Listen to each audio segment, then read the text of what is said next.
Itu boleh kita kata takrif lah. Semacam takrif, definisi. Apa makna baik? Baik ni ialah kat dunia dia sesuatu yang terpuji, orang suka. Dan di akhirat nanti akan dapat ganjaran pahala. Kalau kat dunia nampak baik, tiba-tiba di akhirat tak dapat pahala, maka tu tak masuk dalam hasanah. Belum lagi. Dia macam tu. Masya Allah. Ya. Ini penting. Ya, di dunia ini terpuji. Satu sifat yang terpuji lah. Sifat dermawan. Mestilah sifat terpuji. Mana ada orang kata kedekut tu terpuji. Taubat. Dah tentulah sifat yang terpuji. Bagus. Kan? Dan di akhirat nanti boleh pahala. Tu paling penting. Maknanya Islam mengajak bukan setakat kita fikir dunia, tetapi akhirat nak jadi macam mana nanti. Boleh pahala ke tak? Kalau boleh pahala, barulah sempurna kalimah baik tu. Definisi baik tu. Maka di sisi Allah dipanggillah orang baik, orang soleh. Kan soleh. Soleh ni kan orang baik. Sebab apa tuan-tuan? Maknanya gini. Ada orang kat dunia ni, benda yang dia buat, amalan yang dia buat tu baik, terpuji. Pada mata manusia. Tapi kat akhirat tak dapat tak dapat pahala. Sebab niat lah. Niat. Niatnya riak. Kita hukum zahir nampak elok lah. Kan ada hadis yang Nabi sebut, orang mati syahid mula-mula ditanya di akhirat, kenapa kamu berperang? Akhirnya Allah kata, kamu ni niat tak betul berperang tu. Dicampak dalam neraka kan. Orang mati syahid, orang yang suka berderma, orang alim yang mengajar ilmu. Nampak pekerjaan tu terpuji. Tapi rupanya niat ada masalah. Cuma masalahnya pula kita tak retilah dan tak disuruh pun nak menilai niat orang kan. Kita hukum zahir lah. Itu serah pada Allah. Jadi nak cerita takrif baik hasan tu apa dia?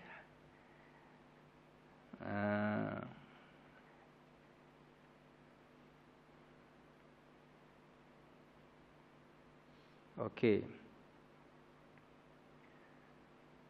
Malu adalah merendahnya hati kerana khawatir tercela dan jatuhnya harga diri atau maruah. Adil adalah sikap dan tindakan yang tepat seperti mana layaknya, tidak terlalu lebih dan tidak terlalu kurang. Taubat adalah kembali kepada Allah, menanggalkan atau meninggalkan setiap ikatan dosa untuk kemudiannya menunaikan seluruh hak Allah dalam melakukan ibadah. Kedermawanan adalah memberikan sesuatu yang baik kepada orang lain tanpa mengharapkan sebarang imbalan. Okey, untuk perenggan tu dia ringkas saja, kita baca terus perenggan yang kedua. Di situ agak panjang. Perasaan malu adalah terpuji bagi seorang lelaki. Namun, jika yang melakukannya adalah kaum wanita, maka ia lebih baik lagi. Sebab apa? Kerana sememangnya wanita diciptakan semula jadi dalam kelembutan dan memiliki sifat pengasih dan rasa malu yang lebih besar berbanding kaum Adam. Dah memang ciptaan begitu kan. Orang perempuan ni secara semula jadi mempunyai sifat lemah lembut atau kelembutan, pengasih, sebab tu ada rahim tu, rahim. Kemudian sifat malu yang lebih berbanding kaum ataupun orang lelaki. Saya pernah sebut dan kita ulang untuk ingatan bersama. Seorang orientalis, penulis lah, dia ni penulis, namanya Anna Melson. dia memberikan satu panduan, kalau bahasanya, satu tips macam mana nak rosakkan umat Islam ataupun orang Islam. Dia bagi tahu terus terang tanpa sembunyi-sembunyi, iaitu kita rosakkan remaja-remaja perempuan mereka. Itu antara target besar, target agenda besar. Rosakkan remaja-remaja perempuan. Kenapa perempuan? Sebab suatu hari nanti mereka akan jadi ibu. Kalau ibunya rosak, maka mudahlah anak-anak dan generasi selepasnya juga rosak. Itu target diorang. Ya. Caranya macam mana? Hilangkan sifat malu. Melalui pakaian, fashion, atas nama fashion, pakaian. Kan? Hilangkan sifat malu dengan pergaulan bebas. Ya. Laki dan perempuan tak perlu nak malu-malu. Inilah kemodenan, inilah proses urbanisasi, lambang kemajuan. Tu hilangkan sifat malu. Tambah-tambahlah hari ini selalu dah disebut-sebut dengan ledakan media sosial lah. Masya Allah, na'udzubillah. Ya, saya pun ada anak perempuan 3 orang, risau kan. Ya, kita tak tahu apa, mereka terkinja-kinja kat TikTok. Menari-nari, tergelik-gelik, tergedit-gedit. Dah semua orang buat, jadi biasa. Jadi normalisasi kan. Dah tak ada malu dah. Kita yang tengok pula jatuh malu. Ya Allah, anak-anak bangsa kita kan. Dah jadi macam satu penyakit dah sekarang ni. Ya. Apatah lagi bila tergelik-gelik tu, dapat pula pujian, dapat pula followers beribu-ribu, ratus ribu, ada yang berjuta. Lagilah lupa diri. Itu yang dikatakan dunia ni penuh tipu daya kan. Ya, tipu daya. Justru tuan-tuan, puan-puan, ayah, ibu menjadi tanggungjawab ke atas kita untuk anak-anak kita, cucu-cucu kita, terutama perempuan itulah nak dijaga sangat. Ya, nak dijaga sangat sifat malu, dan malu tu adalah mahkota bagi perempuan. Sehingga para ulama mutaakhir ini, ulama-ulama kontemporari zaman kita sekarang ni, bila ditanya apakah amalan yang paling afdal untuk kaum wanita, amalannya ialah sifat malu tu jaga. Itulah amalan. Dia bukan amalan kita kata hanya semata-mata wirid, zikir, baca Quran, puasa sunat. Tapi amalan yang paling penting untuk zaman akhir ni, jaga sifat malu. Itu perempuan. Orang lelaki jaga mata.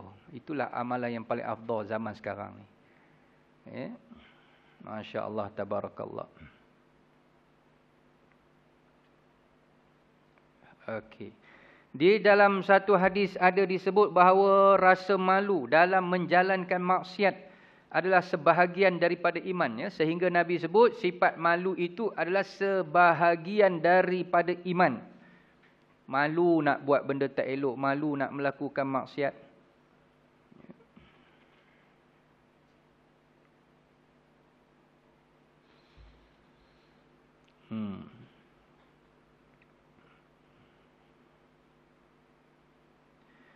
Okey.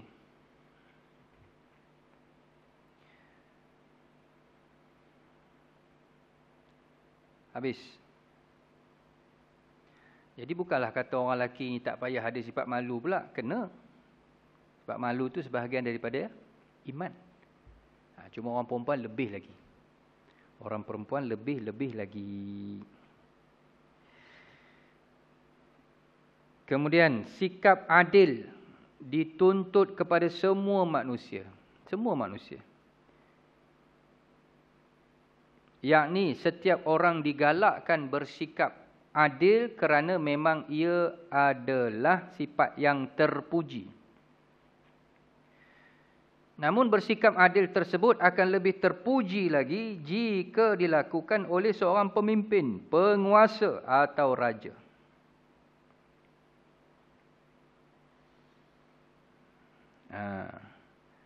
Ya. Semalam baru selesai PRN Melaka kan. Dah lantik pemimpin YB masing-masing. Inilah ayat yang perlu mereka sedari. Ya, ke atas pemimpin ni lagi besar tanggungjawab dia, tu maksud dia. Ya, sehingga ulama kata kalau kita rakyat biasa buat dosa, memanglah dapat dosa. Tapi kalau pemimpin buat dosa, buat maksiat, lebih besar dosa tu. Grade dia tu tinggi sikit. Padahal sama je. Kan? Bentuk dosa tu sama yang dibuat. Tapi kalau pemimpin buat, lebih lagi. Kenapa? Kerana dia contoh. Kerana dia role model. Kerana dia public figure.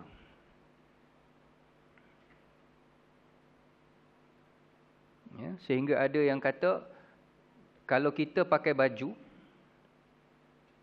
ada lambang kelas bird, itu makruh hukumnya. Makruh yang membawa kepada haram. Dan ada setengah ulama yang syadid kata haram tu. Kalau niat kita memang nak promosi kan. Ya, tapi kalau pemimpin pakai, double haram lah. Kan? Kalau bahasa kasarnya haram jadah tu kot. Ya. Dia beza. Walaupun benda yang dibuat tu sama. Saya pernah singgah satu kedai, tepi jalan nak beli goreng pisang ni. Dia punya payung tu, payung kan kelas bird. Terus tak jadi beli kan. Kita sangka baik mungkin makcik tu tak perasan kot. Ya. Dapat free ke apa, wallahualam lah. Ya.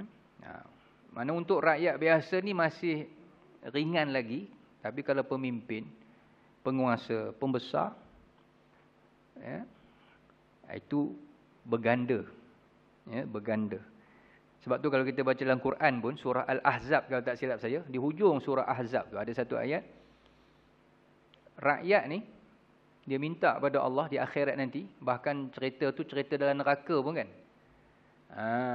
Ya Allah, engkau azablah pemimpin kami 2 kali azab, 2 kali lipat ganda. Di'faini minal azab wal'anhum la'nan kabira. Memang pemimpin kena lebih. Dia akan dilazab lebih lagi. Na'udzubillah. Ya. Jadi bukan seronok-seronok gitu jadi pemimpin kan. Okey. Sebab apa dia kata? Apa dia punya hujah? Elat dia panggil elat kan. Kerana keadilan penguasa atau pemimpin akan memberi kesan mendalam. Ya, kita panggil apa? Impak kan? Impak yang besar kepada kemakmuran masyarakat. Ya. Apatah lagi bila sebut pemimpin ni sinonim lah, dia mempunyai kuasa. Dengan kuasa tu dia boleh mengeluarkan arahan, dia boleh menjalankan, membentuk apa kita panggil dasar, akhirnya menjadi sistem.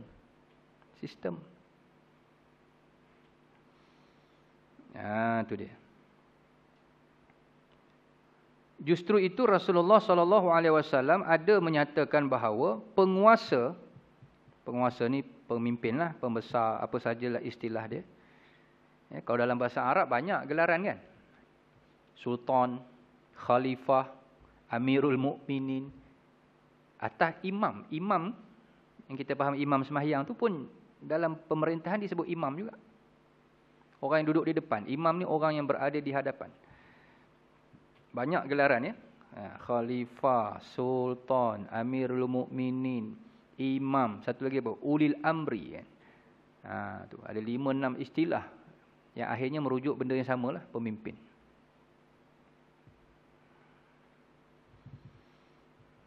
Rasulullah SAW menyebut dalam hadis, pemimpin, penguasa atau termasuk juga hakim yang adil adalah salah seorang daripada 7 golongan yang akan mendapat naungan di bawah payung Allah di hari akhirat atau di hari di pada mahsyar nanti.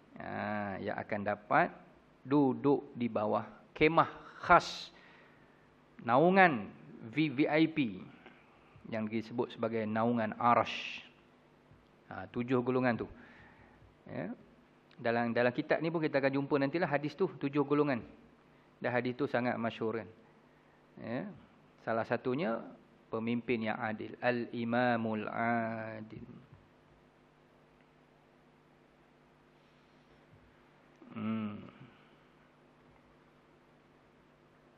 Dalam surah Al-Qasas ada satu ayat Allah sebut waja'alnahum a'immatan yad'una ilan nar. Ada pemimpin yang bila kami berikan mereka kuasa, mereka yad'una ilan nar, mengajak manusia, mengajak rakyat menuju ke neraka Allah.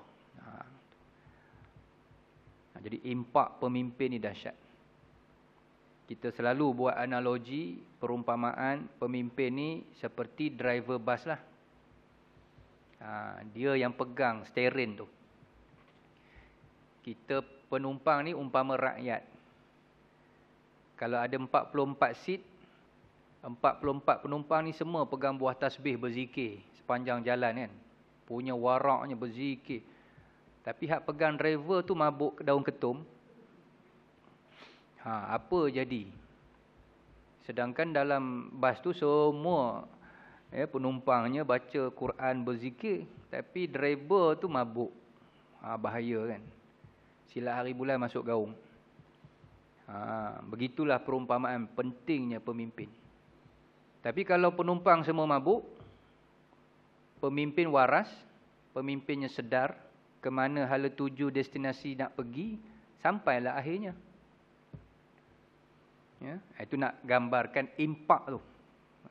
Impak pemimpin ni besar. Ya, sangat besar. Okey.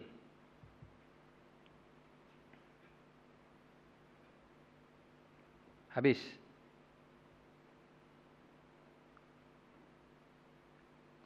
Jadi maknanya seorang pemimpin ni tuan-tuan bukan sekadar kalau pilihan raya bukan sekadar nak menang pilihan raya lah, dinobatkan sebagai pemenang YB. Ya, mungkin masuk DUN ke, jadi masuk parlimen ke apa ke, dapat jawatan itu jawatan ini, jadi exco. Tapi seorang pemimpin juga mesti mempunyai cita-cita supaya dinobatkan oleh Allah duduk di bawah naungan Arash. Biar seimbang pemikiran tu. Jangan fikir dunia je. Aku dah jadi pemimpin dunia ni, Masya Allah. Ya, satu amanah, satu beban. Jadi di akhirat nanti boleh tak menang satu lagi pilihan raya. Dipilih untuk duduk di bawah naungan Arash. Itu paling penting. Ya, kalau semua pemimpin berfikir macam tu, insya-Allah tak adalah yang nak rasuah, tak adalah yang nak songgelap, tak adalah nak salah guna kuasa. Tak adalah semena-mena nak khianat ya, amanah yang diberi oleh rakyat. Ya.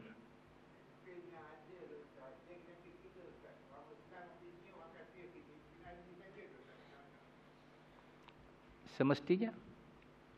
Sebab tu apa makna adil? Kalau tengok kat perenggan atas tadi tu bukanlah tak kena. Ya. Kalau tengok kat atas tu, kita baca balik perenggan atas, adil adalah sikap dan tindakan yang tepat seperti mana layaknya, tidak terlalu lebih dan tidak terlalu kurang. Jadi orang Melayu kita kalau sebut adil maksudnya sama rata. Jadi sama rata tu tak berapa tepat. Bukan itu maksud adil. Adil ialah yang kita dah biasa dengar, meletakkan sesuatu pada tempatnya. Untuk orang Islam letaklah tempat dia, untuk orang kafir ada tempat dia. Anak laki cara anak laki, anak perempuan cara anak perempuan. Itu yang arwah Ustaz Ismail kamu sebut mudah kan? Anak laki beli songkok, anak perempuan beli tudung lah. Kalau kita kata adil tu sama rata, dua-dua beli songkok. Biar sama rata. Tu tak betul, bukan sama rata. Anak sekolah menengah, belanja sekolah dia lebih sikit daripada yang sekolah rendah. Sekolah menengah ni kuat makan, tengah umur membesar. Ya, remaja, RM2. Anak yang sekolah rendah mungkin RM1.20 ke RM30. Contoh. Itu adil, meletakkan sesuatu pada tempatnya. Jadi,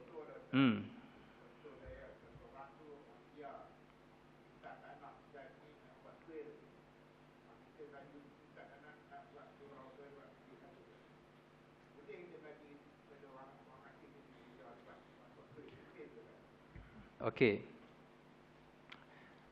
Bab tu memang sudah dibincang lah dalam kitab-kitab siasah kan. Antaranya kitab Ahkam Sultaniyah. Dan yang lebih menjadi cabaran lah.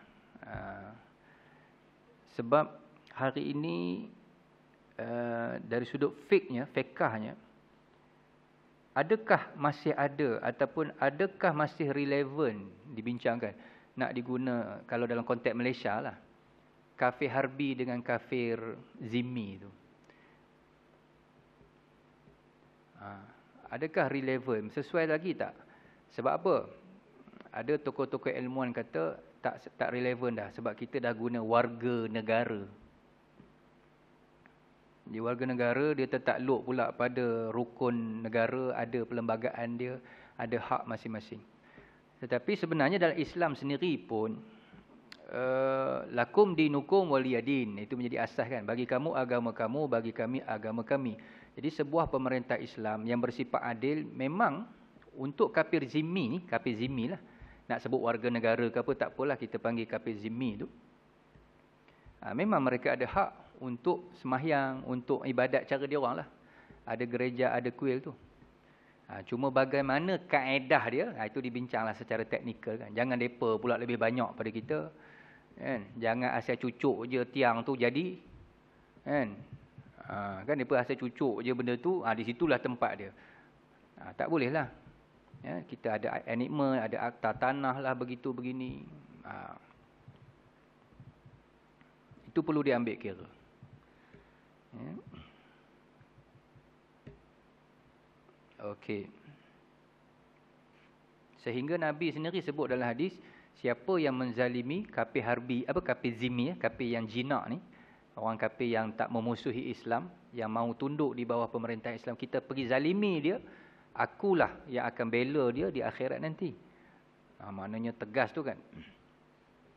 Kalau katalah dia memang kafir zimmi, kafir yang baik, dia meniaga, lepas tu kita pergi curi kedai dia atas alasan dia kafir. Nabi tak bagi. Ya. Cuma dari beberapa sudut dalam kitab Mata'am Badrin pun ada bincang kan. Dia pun punya pusat ibadat ni tak boleh lebih tinggi daripada masjid. Lepas tu tak boleh dipamerkan syiar mereka secara berlebih-lebih. Tapi tu masalah tadi tu. Bila dah klaim warga negara, dia lain. Kalau yang betul-betul pemerintahan Islam, syiar dia orang tu tak boleh melampau-lampau.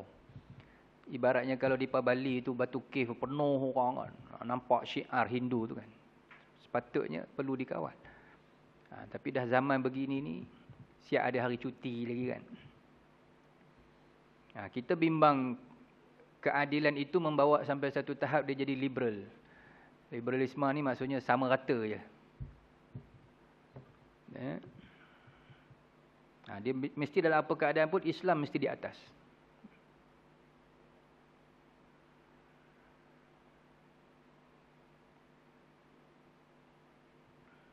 Okey. Kemudian yang ketiga, taubat pada pandangan ahli tasawuf adalah wajib, hukumnya wajib ke atas setiap manusia.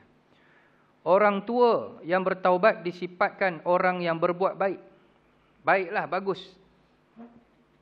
Walaupun kita kata umur tu dah lewat, tak apa. Kita welcome kan, selamat datang, ahlan wa sahlan. Jangan disindir, jangan diperli. Alhamdulillah, bagus daripada dia terus hanyut sampai akhir hayat, jangan. Orang kata dah lepas pencen baru datang ke masjid surau, tak apalah. Baik, hasan baik. Bagus. Bagus tu maksudnya daripada dia terus lalai kan. Akan tetapi anak muda,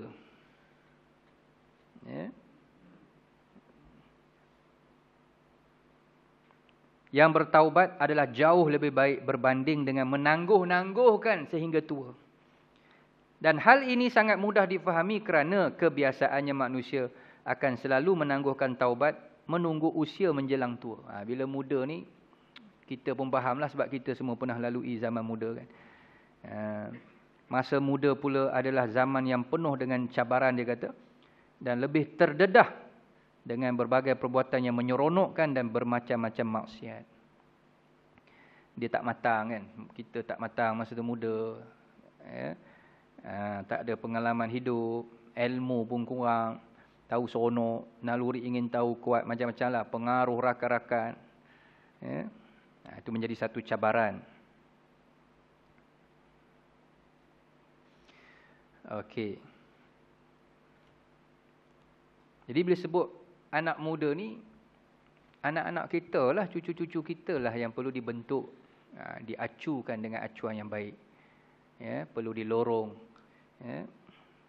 Saya lebih suka guna anak-anak muda ni sepaling tidak jadi anak muda yang berjiwa agama. Dia tak sekolah agama pun tak apa, tapi berjiwa agama. Semahyang lah, benda identiti yang paling basic sekali semahyang, jaga semahyang. Boleh baca Quran, Masya Allah. Ya, maknanya kita ibu bapa ni mesti rasa susah hati kalau anak tak semahyang, kalau anak kita tak boleh baca Quran. Itu yang nombor satu nak kena bimbang. Kalau akademik tu tak boleh lagi, tak apalah. Walaupun kita nak juga anak kita cemerlang dalam akademik. Tapi hak agama tu dulu. Tambah jadi cabaran hari ni nak adab lah, nak didik adab kan. Adab tu, oh ya Allah, cukup. Bermasalah. Semalam sehari dua ni duk viral kan, dah nak start sekolah kan. Apa ke guru-guru, apa benda yang guru-guru tak boleh buat pada anak-anak murid dia. Baca tak? Kan? Dari sudut fizikal dengan ada dah dia buat senarai kolom tu. Tak boleh jemur, tak boleh berdiri, tak boleh. Macam-macam, tak boleh. Jadi kita ni nak ajar anak raja ke apa pun tak tahu. Sampai tak boleh sentuh langsung. Ya. Nak melahir, tu yang Nabi kata akhir zaman ni, anak menjadi tuan kan. Sama ada anak betul ataupun anak murid. Anak menjadi tuan kepada ibu ayahnya. Menjadi tuan kepada guru-gurunya. Tak boleh langsung.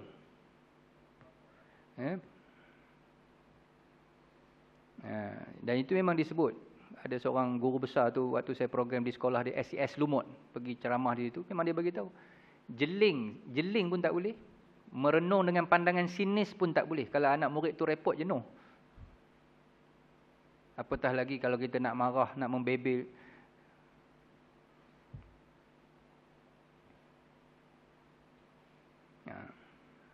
Okey. Habis. Akhir sekali. Dermawan adalah sifat terpuji. Ia sangat baik dilakukan oleh siapa sahaja, tidak mengira jantina, usia, bangsa dan agama. Orang kaya yang dermawan dipandang sebagai amal yang